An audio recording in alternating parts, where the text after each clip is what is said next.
Welcome back to Luxury Cruising.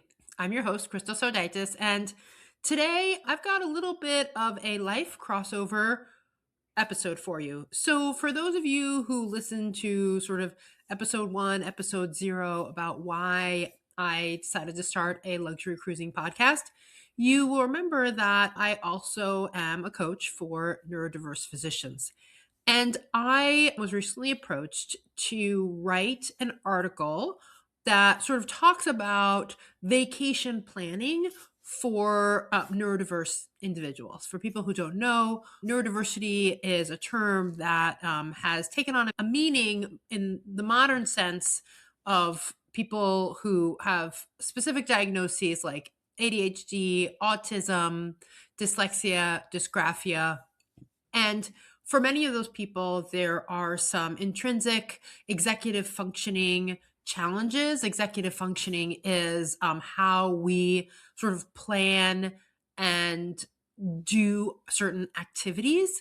And so, for many neurodiverse people, executive functioning is a challenge, as well as other parts of not just vacation planning, but the vacation experience, especially if you have ADHD, autism, social anxiety. I mean, vacations can present some really unique challenges for people with those conditions. And so today, I'm just going to sort of detail for each one of those conditions I just mentioned, ADHD, autism, social anxiety, why is cruising really an ideal vacation, and specifically luxury cruising? Why does luxury cruising really cater to people with those particular conditions? Um, you know, Vacation planning can be a real cognitive overload. I mean, even just deciding where to go, which ship to go on, how many people, what kind of room to book, all of those can be overwhelming for some people because there are so many choices. It can feel difficult to make a choice. So, for that reason, if you are somebody who just gets overwhelmed by the sheer volume of choices, then that is another reason to work with a travel advisor because they can really help to narrow down based on what your goals are, what your tastes are. They can really help to narrow down the choices. Another thing, many people who enjoy cruising, they take the choice out in terms of sticking with one cruise line, sticking with one port, even sticking with one itinerary. If you, for example, live in the Northeast and, New York and New Jersey, Port Liberty are your local ports, then you can just decide you're only going to cruise out of one of those two cruise terminals, and that's it. Also, if it's a local port, it also takes out the travel factor. How many days before are we going to stay in Orlando and go to the parks for a few days, or stay in the Manhattan area and see New York for a few days? All of that is resolved if you just decide to stay, if you live within driving distance of a port and you just decide, hey, I'm only going to sail out of my local port. And, when you're planning a cruise, there's a lot that you need to keep on your plate, right? Final payment day. Maybe you want to make regular payments, especially in luxury travel. You may not want a big giant payment at the end. Work with a travel advisor like mine where I set up my payments. So my credit card is automatically charged. And I know by final payment date, that cruise is going to be paid off. So, like I said, through cruising, there are all of these little choices. Do we get a balcony? Do we get an inside stateroom? Do we prepay gratuities? Do we get a dining package? Do we get the drink package? All of those little choices can really be taxing on someone with neurodiversity, especially like ADHD, social anxiety. Having either somebody else in your family be the one that makes all those decisions, or working with a travel advisor can be really, really helpful. If you do, because I'm sure the vast majority of us do have to travel to a cruise port, Plan that transportation out well in advance. And again, you can have your travel advisor make recommendations about flights, hotels. Many of the cruise lines will help you to purchase the flights. Often they don't get the best connections and the prices vary. Sometimes they're way off base and much more expensive, but I've actually used Royal Caribbean's Air to Sea once and perhaps even twice. And the rates were really, really competitive. And the nice thing is that it's all included in your cruise so that when you pay off your cruise, your flights are paid off as well. So you don't have to worry about making sure that these flights get paid and the cruise gets. So I'm going to go into those three conditions, ADHD, autism, social anxiety, and give you some really concrete examples about why cruising works for those particular types of people. About 20% of the population have some sort of neurodiversity. So this could be you, it could be somebody in your family, somebody you love. And so just keep these things in mind when you are planning your next luxury cruise vacation. So, two things to know about ADHD brains. The first is that they are highly dopamine driven, meaning they want reward and stimulation a lot. And they have pretty poor executive functioning. So, their planning and execution is not great. Now, that's really perfect. Cruising for them can be perfect, especially if the logistics are all taken care of, because there's a cruise planner. All the activities are planned out. Some of them might get a little bit of decision overload because there's so many fun things to do, but at least they have options and they don't have to count on neither their executive functioning or their own research to figure out what to do on a day-to-day basis. That includes the days in the ship, the sea days, as well as the port days if they choose to go on a cruise sponsored excursion. So that built-in structure for many people with ADHD can really be, very satisfying. Many cruise lines, they have a lot of fun activities, whether it's a game show or dancing. They get that dopamine hit. The comedians that might be on the ship at night, they get that dopamine hit without them having to figure out how they're going to do it and not doing it in a destructive way. Also, in terms of from an executive functioning standpoint, they don't have to pack and unpack and figure out how they're going to get, if it's a multi-city tour, they don't have to try and navigate public transportation, figure out how I'm going to get from here to there. The decision fatigue is really reduced, which can, be a toll on some people with ADHD. Meals are planned out. These are the times that you eat. Sometimes you have to decide, are we going to eat in the buffet if there is one, or are we going to eat in a restaurant, or are we going to eat in a specialty restaurant? So I'm not saying that there are no decisions that have to be made on cruises. I'm just saying the number are reduced, because if you have an option, let's say you're on a luxury cruise and you might have an option of 5 places you can have dinner, that really is a lot less than if you're in a city and now you have 50 places where you potentially could have dinner. So just those sorts of decisions, while still there, are greatly reduced. Let's not underestimate the value of movement and physical activity on the ADHD brain. It is well known that many people with ADHD really benefit from regular movement. Most cruise lines have some kind of gym. They've got a walking track on a deck. They often have exercise classes or dance classes. There's, a pool, which, can you really swim in that pool? How much activity can you get in those pools? That's debatable. But there is a pool if they want one. So plenty of opportunity to get movement in if you're someone with ADHD, and that really, helps you to reduce the ADHD symptoms. So overall, people with ADHD, dopamine, they're getting their dopamine because there's tons of activities, and their executive functioning is not being challenged because many things are planned for them and there's a reduction in the number of choices. Now let's go to autistics and why cruising is great for autistic travelers. I'm just going to give a small plug right now for a company called Autism of the Seas. So, Autism of the Seas typically works with the contemporary cruise lines. They might work with the premium cruise lines. I'm not sure. I've seen them mostly with contemporary cruise lines and mostly with Royal Caribbean.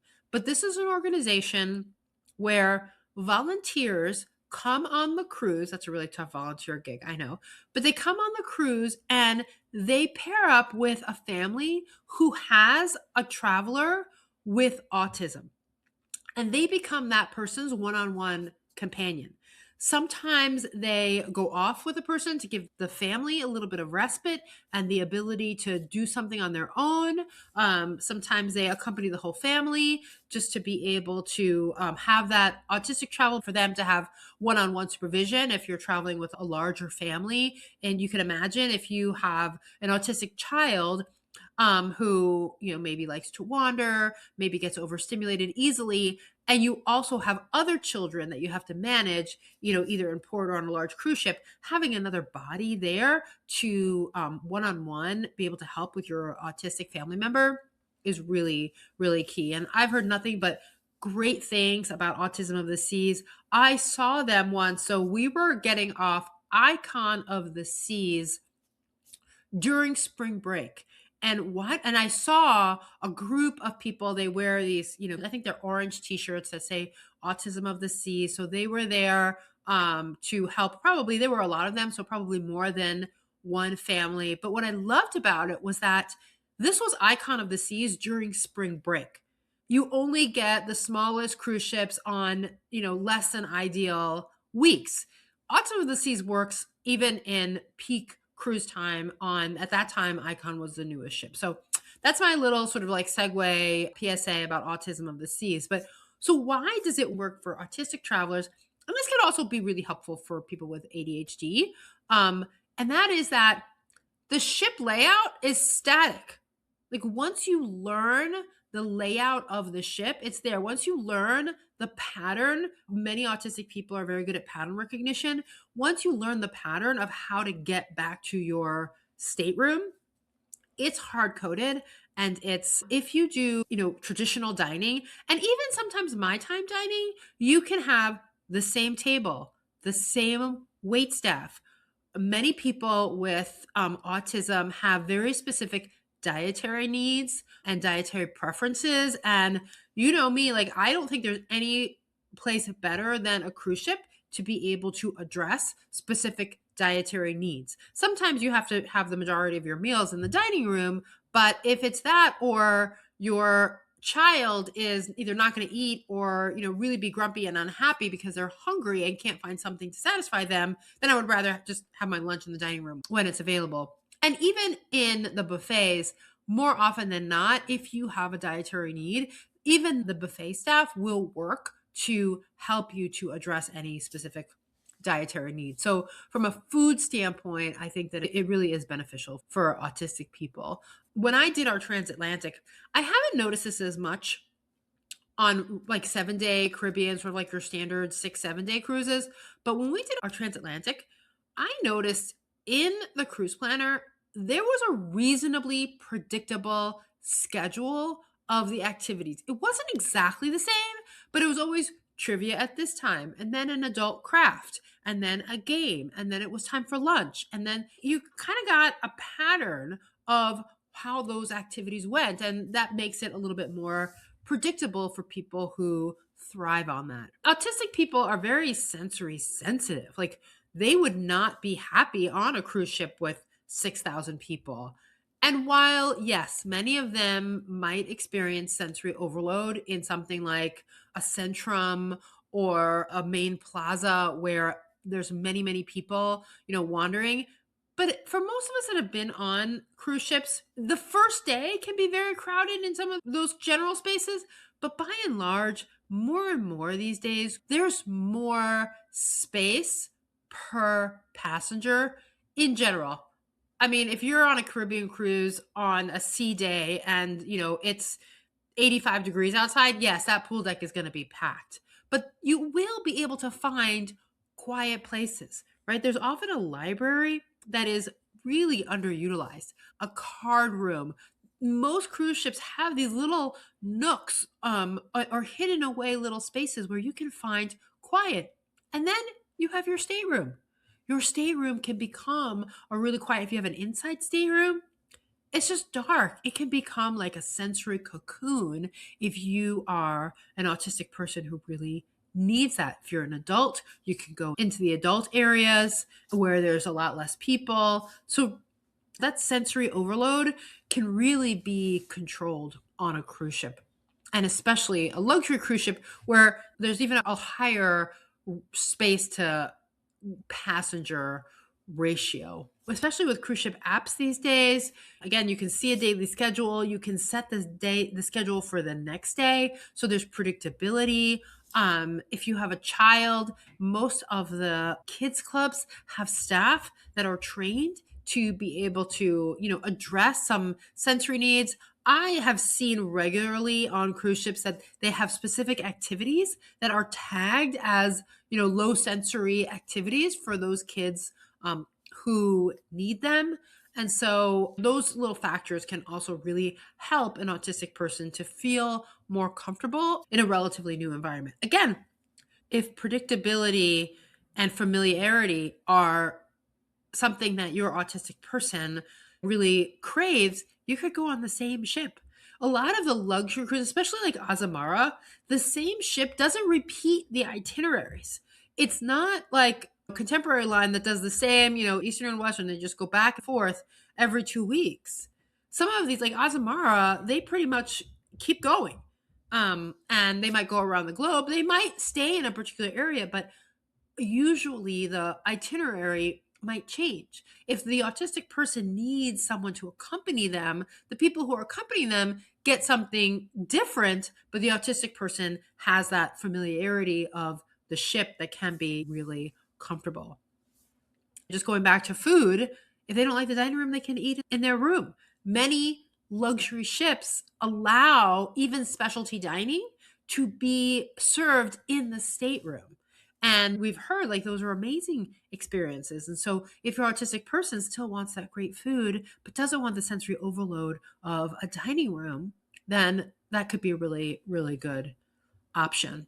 Next, I want to talk about social anxiety. So social anxiety, it can show up in many different ways for many people. Sometimes social anxiety is as simple as not wanting to talk to people that you don't know, which on a cruise ship is fine. I mean, you could go a whole week and really not talk to very many people at all outside of your group.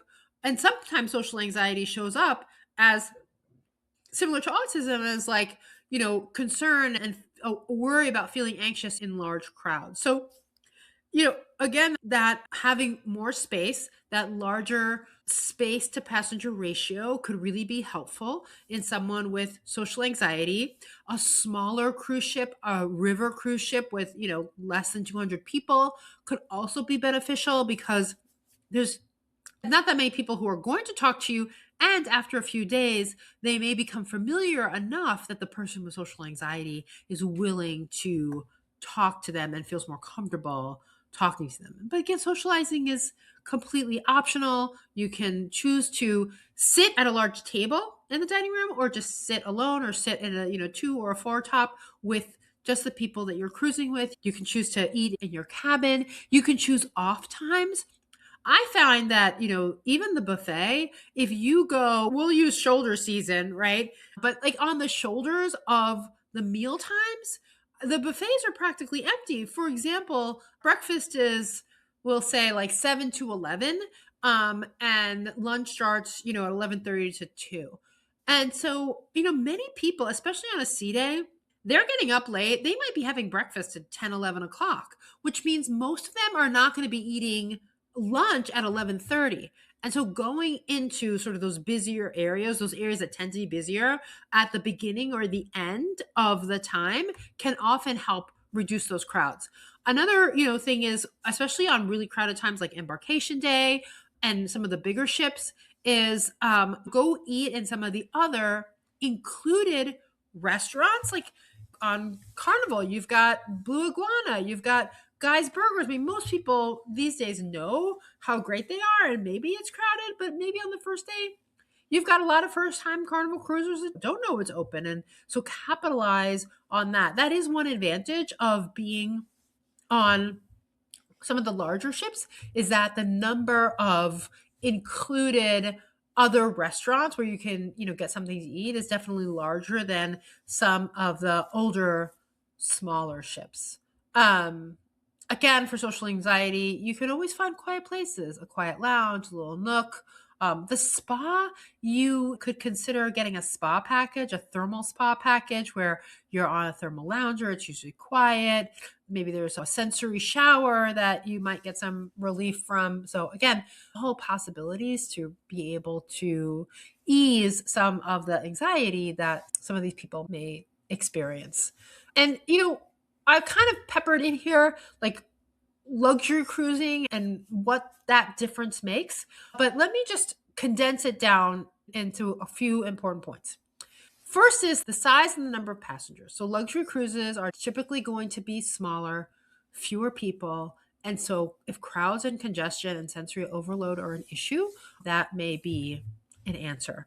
The other thing, if you want to do a larger ship because you've got a multi-generational family or you've got people on different tiers of socioeconomic status, maybe you do a larger, newer ship and you go suite class. And therefore you've got your area. If there's a ship within a ship, you've got your area that typically tends to be less crowded. But then if you would like to go into the larger ship to see maybe a Broadway caliber show or the comedian or whatever, you have that option. Many of the suite classes and suite areas have their own restaurants. Again, they're going to be quieter, fewer people, smaller tables generally. I did see once a table for like a family of 10 or 15 in Coastal Kitchen. I was like, wow, that's a big group.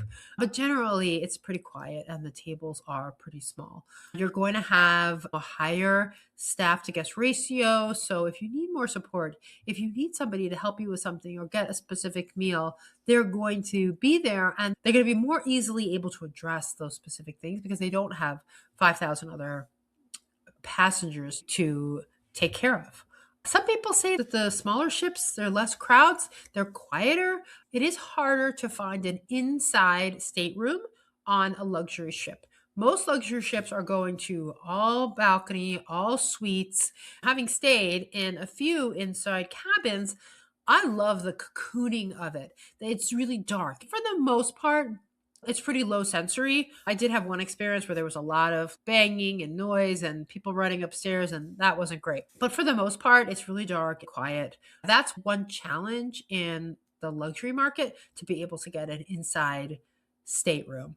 And just a reminder that what's luxury to one, we always ask people, what's their definition of luxury? And for some people, their definition of luxury might mean that they have a vacation where their autistic family member or their ADHD family member is well taken care of. Because remember that for the rest of the family, that also adds some, responsibility or stress. Not saying that it's bad that, we don't want to travel with our neurodiverse family members or friends, but it may have an added toll on the fellow passengers, the co-passengers, however you want to say it.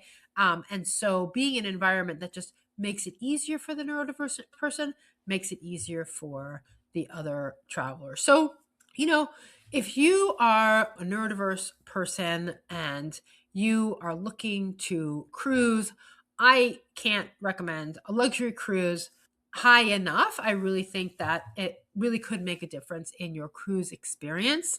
But if you maybe can't, if that's not in your price point, then even on a larger contemporary or premium cruise line, you can find ways of creating a luxury experience for yourself and creating an experience that doesn't create neurodiverse overload, because that's the last thing you want. You don't want to leave your cruise vacation more stimulated and having more dysregulation than when you got on the cruise ship, right?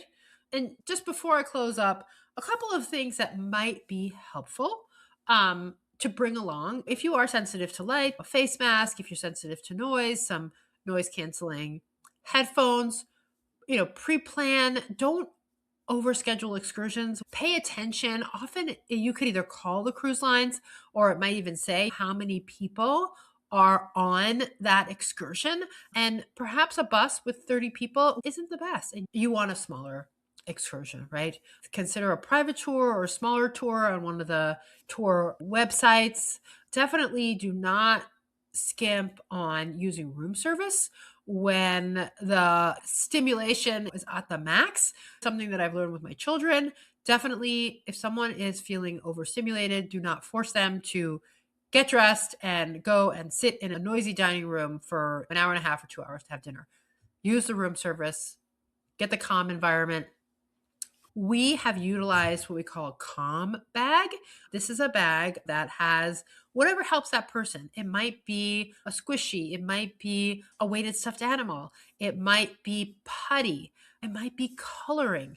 Just something that really, when someone is starting to feel overstimulated, helps them to be able to get back into regulation. And that counts for everywhere. I mean, that you can do that everywhere, even in your own home, not just a cruise ship. But when someone is overstimulated and feels like maybe they're starting to get a little claustrophobic in the cruise ship, you really want to have that go-to bag available to help them, calm down. So I want to thank you all for indulging me. The article that I wrote will come out at just about the same time. I think it's going to be a few days after this podcast drops. But if you're not following me on LinkedIn, Facebook, Instagram, TikTok, if you're not following me on those, please do. For sure in LinkedIn. That's my primary platform. I will link that article, and actually I'll probably come back. So if you're listening to this on the day it drops, first, thank you. But if you're not and you really want to see that article, I'll just alter the show notes and I'll just link it back as soon as it's published. That being said, if you are not subscribed, I really would appreciate if you would hit that subscribe button on whichever platform you are listening. It really does make a difference in helping us get noticed. I always appreciate the 5-star reviews. If you have a 1-star review, just reach out to me. Tell me, or put a comment in. I'd love to see some comments in, Spotify, Apple Podcast, LinkedIn. Tell me what you love. Tell me what you don't love and what you'd love to see changed. If you have been on a luxury cruise and maybe don't love these solo episodes of mine, and you love the guests as much as I do, and you would like to be a guest on the podcast, please reach out to me at luxurycruisingpodcast@gmail.com. And if it's a fit, we'll get you on the schedule to record an episode. So thanks again for listening. And until next time, I wish you safe and luxurious cruising.